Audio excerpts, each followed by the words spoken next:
Okay, I'm back.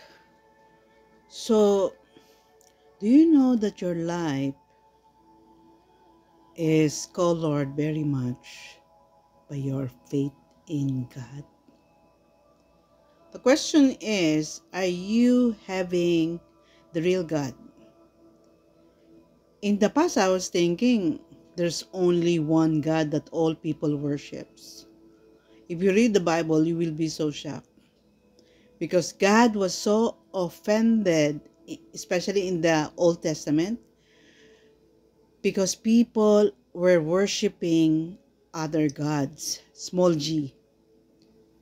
Paano mo malalaman kung small g, yung God, meron siyang beginning? Kaya nga, if you wanna know if your God is the real God, just start with telling Him that you're the God who has no beginning and will never end.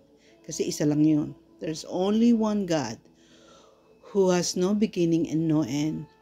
And that is God the Father, Jesus, and the Holy Spirit.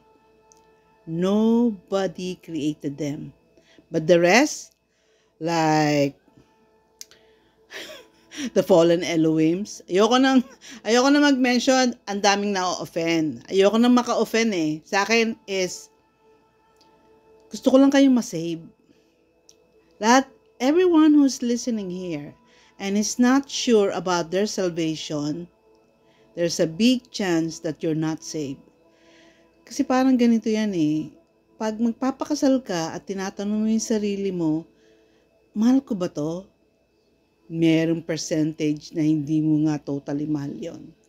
Kasi meron kang doubt eh. Sabi nga ni Richard Gomez, bago niya pinakasalan si Lucy Torres, wala siya ni 1% na doubt. Pag meron kang 1% na doubt, sabi niya, you should stop and consider.